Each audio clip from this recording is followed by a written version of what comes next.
അസ്സലാമു അലൈക്കും വറഹ്മത്തുള്ളാഹി തആല വബറകാത്ത്. ഇർബദ് മീഡിയ യൂട്യൂബ് ചാനലിലെ വീഡിയോസ് കാണുന്ന എൻ്റെ പ്രിയപ്പെട്ട കൂട്ടുകാരെ, എല്ലാവർക്കും സുഖമാണെന്ന് വിശ്വസിക്കുന്നു. അള്ളാഹു എല്ലാവർക്കും ഖൈറ് പ്രദാനം ചെയ്യട്ടെ.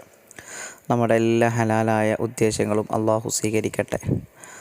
ഇൻഷാ അല്ലാഹ് ഇന്ന് നമ്മൾ പറയാൻ പോകുന്നത് കള്ള് കുടിക്കുന്ന ആളുകൾ, ലഹരി ഉപയോഗിക്കുന്ന ആളുകൾക്ക് വേണ്ടി ഒരു വീഡിയോ ചെയ്തിട്ടുണ്ടായിരുന്നു.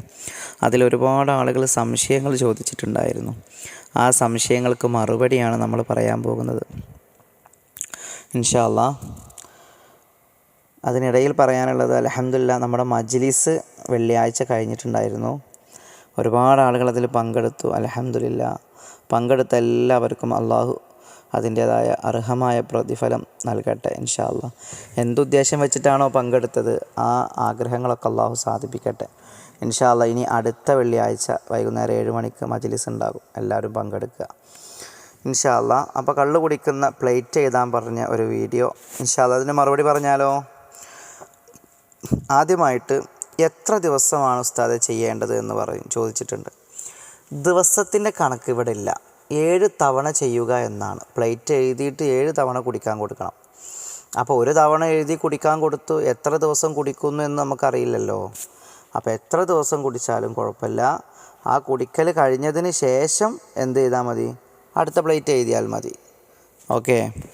അപ്പോൾ 7 പ്ലേറ്റ് എഴുതുക. ആ 7 പ്ലേറ്റ് എപ്പോൾ എഴുതണം എന്നുള്ളത് ഓരോ പ്ലേറ്റ് കുടിച്ച് കഴിയുമ്പോഴേ നമുക്ക് പറയാൻ പറ്റുള്ളൂ. എല്ലാ ദിവസവും പ്ലേറ്റ് എഴുതണമോ? എല്ലാ ദിവസവും പ്ലേറ്റ് എഴുതണമെന്ന് ചോദിച്ചാൽ 7 പ്ലേറ്റുകൾ എഴുതി വെച്ചു എന്നെഴുതി കുഴപ്പമില്ല. പക്ഷെ അതിൻ്റെ ഏറ്റവും നല്ല വൃത്തി ഒരു പ്ലേറ്റ് എഴുതി കുടിച്ച് വെള്ളം കഴിയാനാവുന്ന സമയത്ത് അടുത്ത പ്ലേറ്റ് എഴുതുന്നതാണ് ഏറ്റവും നല്ലത്. അടുത്തത് അറിയാതെ കൊടുക്കുമ്പോൾ, അതായത് മദ്യപാനി അറിയാതെ കൊടുക്കുമ്പോൾ എത്ര തവണ ഒരു ദിവസം കൊടുക്കണം? 3 തവണയെങ്കിലും കൊടുക്കുന്നതാണ് ഏറ്റവും നല്ലത് കേട്ടോ. അടുത്ത സംശയം, ഉസ്താദെ ബിസ്മി കൂട്ടി എഴുതണോ അതോ ഒറ്റ ഹർഫിൽ എഴുതണോ? ബിസ്മില്ലാഹിർ റഹ്മാനിർ റഹീം എന്ന് ഫുള്ളായിട്ട് എഴുതണം, 1. രണ്ടാമത്തത്, അത് ഒറ്റ ഹർഫിലാണ് എഴുതേണ്ടത്. അടുത്ത സംശയം, എല്ലാ സമയത്തും കൊടുക്കുമ്പോൾ 786 ചൊല്ലണോ? എല്ലാ സമയത്തും കൊടുക്കണ്ട. ഒരു ദിവസം 3 സമയമാണ് കൊടുക്കാൻ പറഞ്ഞത്. അപ്പോൾ ഒരു ദിവസത്തിൽ 3 സമയം കൊടുക്കുമ്പോൾ 3 സമയം 786 ചെല്ലണ്ട. ആ വെള്ളത്തിലേക്ക് മന്ത്രിച്ച് വെച്ചതിന് ശേഷം 786 തവണ മന്ത്രിച്ച് വെച്ചതിന് ശേഷം ആ വെള്ളമാണ് തീരുന്നത് വരെ ഒരു ദിവസം 3 തവണ വെച്ച് കൊടുക്കേണ്ടത്. അടുത്ത സംശയം, മകൻ നാട്ടിലില്ല, എന്തു ചെയ്യും? ഒരു നിവൃത്തിയില്ല. കാരണം അദ്ദേഹത്തിൻ്റെ വയറ്റിലേക്ക് എത്തിക്കേണ്ട സംഭവമാണ്. അപ്പോൾ ആൾ നാട്ടിൽ വന്നതിന് ശേഷം ചെയ്യുക. ഉസ്താദെ ചായയിൽ ഒഴിച്ച് കൊടുത്താൽ മതിയോ അതോ ചായപ്പൊടിയിലാണോ? ചായപ്പൊടിയിൽ എന്ന് ഞാൻ പറയാൻ കാരണം, ചായപ്പൊടിയിൽ മിക്സ് ചെയ്ത് കൊടുക്കുമ്പോൾ ആ വെള്ളം ഒഴിച്ച് അതിന് ശേഷം ചൂടുള്ള വെള്ളം ഒഴിക്കുമ്പോൾ അറിയില്ല. ഇനിയിപ്പോൾ ചായ ഉണ്ടാക്കിയതിന് ശേഷം അതിലൊഴിച്ചാലും മതി. രണ്ടും കണക്ക് തന്നെയാണ് കേട്ടോ. അങ്ങനെ ചെയ്താലും കുഴപ്പമില്ല, ഇങ്ങനെ ചെയ്താലും കുഴപ്പമില്ല. കുടിക്കുന്ന വെള്ളത്തിൽ കൊടുക്കാൻ പറ്റുമോ? ചായ കുടിക്കാറില്ല.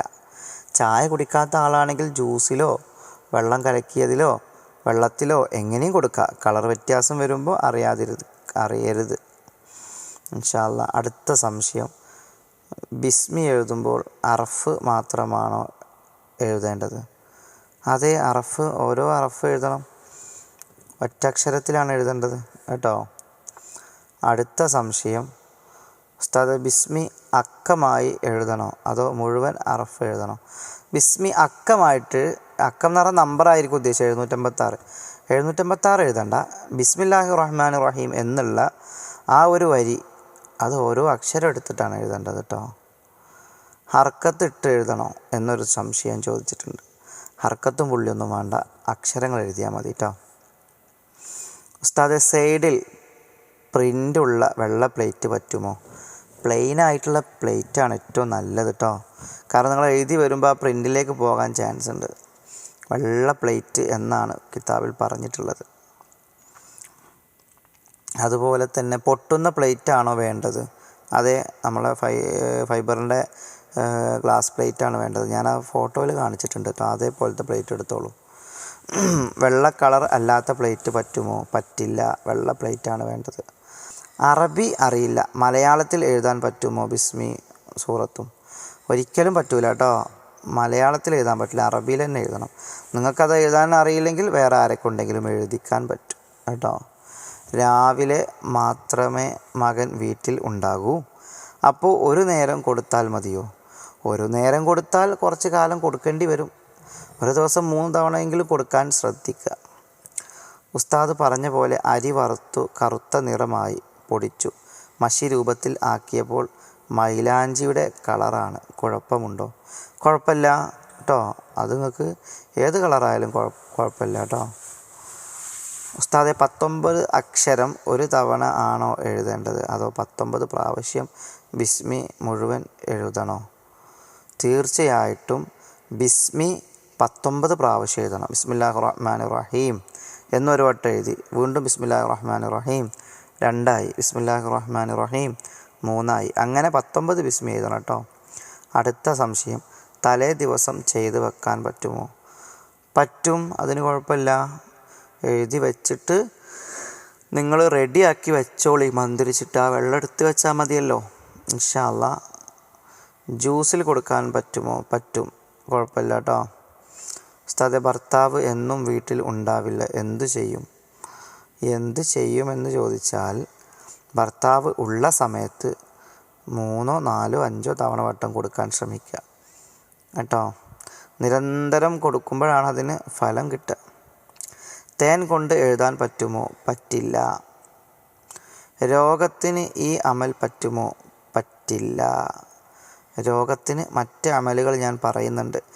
രോഗം മാറാൻ, അവിഹിത ബന്ധം ഒഴിവാക്കാൻ, കൊടുത്ത പണം, വാഹനം, സ്വർണം ഇതൊക്കെ തിരിച്ച് കിട്ടാനൊക്കെ ഇൻഷാ അല്ലാഹ് നല്ല നല്ല അമലുകൾ പറയുന്നുണ്ട്. അള്ളാഹു സ്വീകരിക്കട്ടെ ഇൻഷാ അല്ലാഹ്.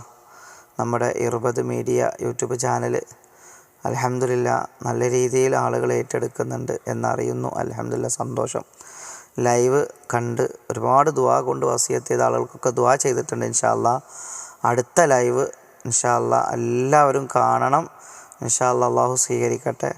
അമലുകളൊക്കെ ചെയ്തോളി, അള്ളാഹു ഫലം തരട്ടെ. അസ്സലാമു അലൈക്കും വറഹ്മത്തുള്ളാഹി തആല വബറകാതുഹു.